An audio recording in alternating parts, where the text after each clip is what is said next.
Il se compare volontiers au héros de l'histoire suisse, Guillaume Tell. Il est l'homme politique qui a inspiré la votation suisse contre l'immigration de masse. Le chef historique de l'UDC, la droite populiste suisse, est le grand témoin de votre 64 minutes. Bonsoir à vous, Christophe Blocher. Merci d'être avec nous sur TV5 Monde en direct de Zurich en Suisse. Alors le 9 février dernier, je le disais, les Suisses ont voté pour une limitation de l'immigration de masse. Cela a remis en cause les accords en vigueur avec l'Europe, avec l'Union européenne, des accords qui sont en cours de renégociation. Christophe Blocher, est-ce que vous avez l'impression que l'Europe, que Bruxelles est en train de faire plier la Suisse ? Bon, d'abord, bonsoir monsieur. Il faut dire la Suisse n'est pas membre de l'Union européenne. C'est un pays tiers. Mais nous avons fait un contrat avec l'Union européenne et puis nous avons introduit la libre circulation des personnes. Ça marche depuis 2007 et puis les Suisses et les Suissaises, la majorité, et puis d'autres tiers de nos cantons, c'est aussi très important. Le 9 février, ils ont dit on veut changer ce contrat et on a la possibilité de faire ça parce que dans le contrat, nous avons des règles. Si on n'est pas content, on fait les négociations et puis si l'Union européenne veut pas qu'on change ces règles, alors il faut arrêter ce contrat. Ça, c'est aussi une possibilité. Parce que la Suisse veut être un pays indépendant hors de l'Union européenne et c'est clair, pour l'Union européenne, on a la libre circulation des personnes parce qu'on veut être plus ou moins un État. Alors Christophe Blocher, vous avez dit récemment une solution avec l'Union européenne n'est pas indispensable. Qu'entendez-vous exactement par là ? Il est indispensable pour l'Union européenne, mais pas pour les pays nord. Et puis nous avons un contrat, et dans ce contrat, on a fait des règles. Qu'est-ce qu'on peut faire si on n'est pas content avec l'Union européenne? Et surtout pas avec la libre circulation des personnes. Nous avons plusieurs des contrats, les contrats bilatéraux avec l'Union européenne, par exemple le grand contrat de transport, ça on peut laisser. C'est seulement ce contrat on veut changer. Et puis si l'Union européenne dit toujours, alors c'est indispensable, c'est pas pour nous, il est indispensable. La Suisse, c'est un pays souverain et puis il veut rester. Et puis je crois on a oublié un peu à Bruxelles.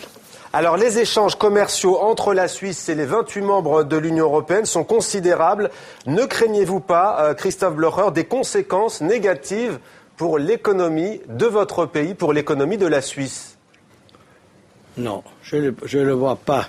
Moi, je suis industriel, et puis je suis dans l'export avec 96% avec nos produits, et surtout aussi en Europe, Allemagne, en France, et puis Italie, etc., et puis je ne peux pas voir pourquoi on n'a pas on a des problèmes.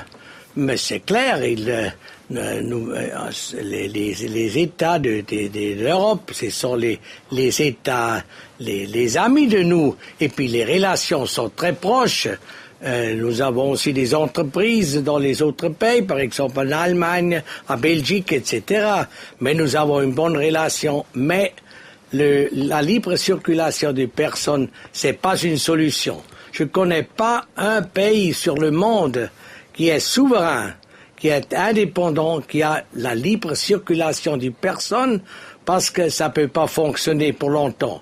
Peut-être dans l'Europe, c'est comme dans la Suisse, qu'on a fondé la Suisse en 1848. On a fait aussi la libre circulation des personnes dans tous les cantons. Mais ça a été un État avec ses règles et puis ça marchait. Mais en Europe, ça va pas. Nous avons beaucoup plus de personnes qui sont venues en Suisse et beaucoup plus des étrangers que dans tous les autres pays de l'Europe. Alors les premières sanctions européennes sont tombées aussitôt après ce référendum, Christophe Blocher. Des sanctions qui frappent les étudiants, les chercheurs, mais aussi les artistes. Ça fait tout de même quelques victimes en Suisse. Victime. Vous voyez, ces programmes, ça coûte cher aussi pour la Suisse. Et pour moi, je suis convaincu qui ont fait les recherches, les programmes de recherche de la Suisse avec des autres universités et des autres pays, pas seulement dans l'Europe, aussi des États-Unis, etc.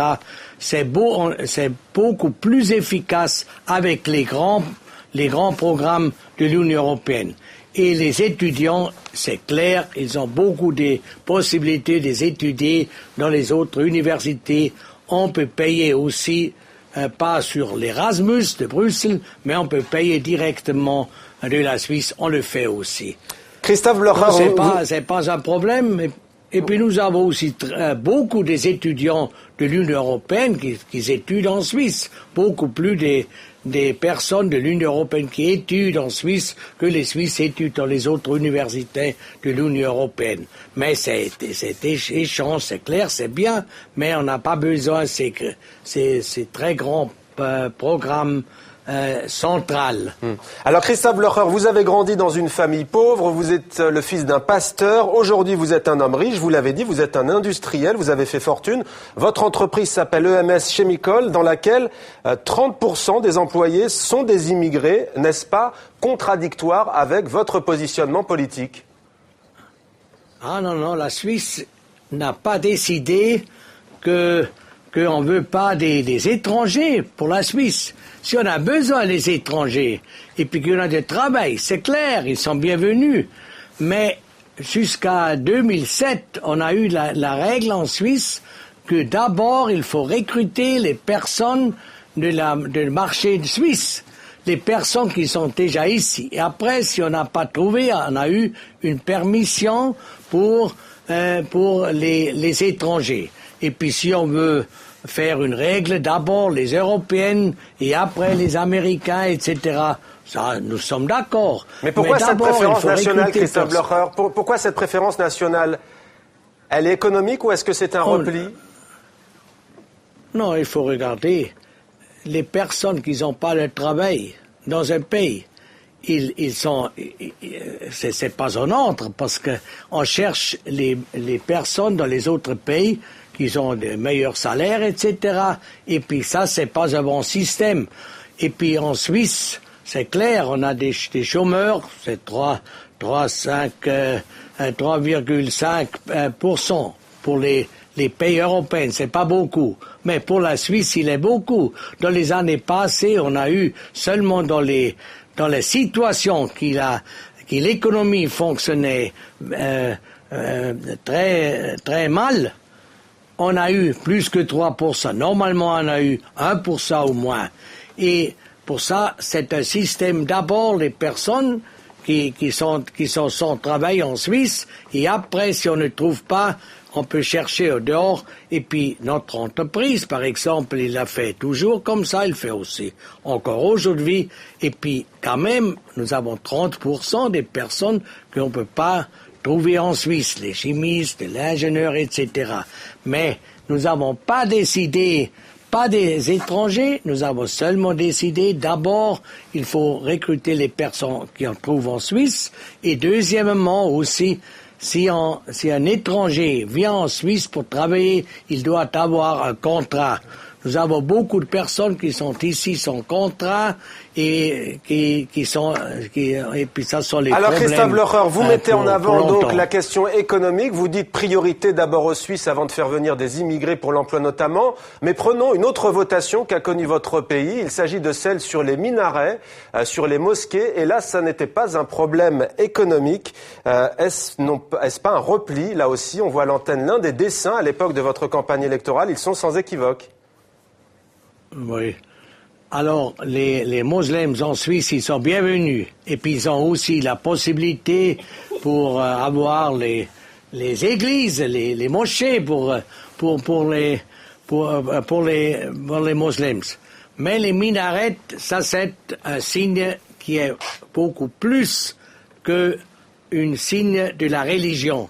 C'est un signe pour le fort des musulmans et surtout pour la charia et puis les Suisses et les Suissaises avec une une majorité avec plus que 55%. Ils ont dit ça c'est pas nécessaire et puis c'est défendu en Suisse. Mais ça donnera pas le problème et en Suisse nous avons pas des grandes difficultés avec les personnes, avec les musulmans et puis nous avons pas les ghettos, etc. Nous avons une très bonne relation aussi avec tout le monde, mais il faut faire attention. Et puis, vous savez, la Suisse, c'est une démocratie directe. C'est le peuple, c'est les personnes qui habitent ici qui disent qu'est-ce qu'il faut faire dans un pays. C'est pas les politiciens. Alors, et puis moi, je crois que c'est un bon système. Christophe Blocher, donc musulman, bien entendu, étant le mot anglais de musulman. Alors, certains font de vous un modèle en Europe, un modèle des chefs nationalistes. C'est notamment le cas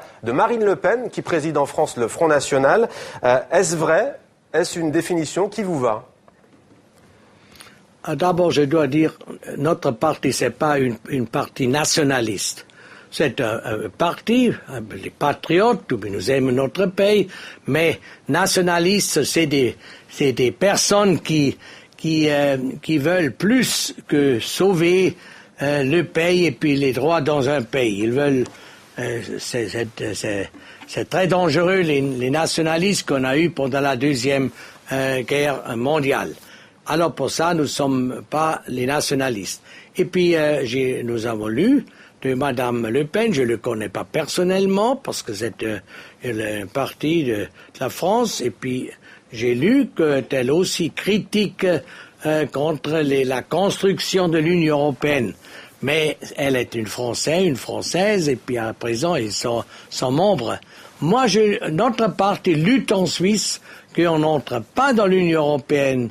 Et puis elle a un plus grand problème de descendre et puis de se retirer. Je sais pas, il est possible ou n'est pas possible. Christophe Blocher, dernière question. Vous vous exprimez en français, qui n'est pas votre langue maternelle, et on vous en remercie. Vous êtes germanophone, vous parlez l'allemand, l'une des 3 langues nationales en Suisse. Quel est votre rapport à la langue française?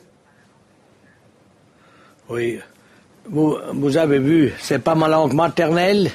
Mais quand même, je parle français. Il n'y a pas beaucoup de politiciens qui parlent allemand qu'il fait. Et puis, il n'y a pas beaucoup de politiciens en Suisse qui parlent français et puis qui discutent à la télévision en allemand. Ça sont les relations en Suisse parce que c'est obligatoire de comprendre la langue des pays. Alors, de comprendre italien et français et allemand, mais on parle dans sa propre langue. Et j'ai une bonne relation avec la langue française. Malheureusement, je parle pas bien. Mes enfants, elles parlent beaucoup mieux parce que moi je suis été paysan en Suisse. Avant, j'ai été industriel et puis pour ça, je parle pas si bien. Merci. Je regrette. Merci beaucoup, Christophe Blocher, d'avoir accepté de répondre en français sur TV5 Monde à nos questions. Je rappelle que vous êtes le chef historique de l'UDC, le parti populiste suisse. Merci à vous d'avoir répondu à nos questions.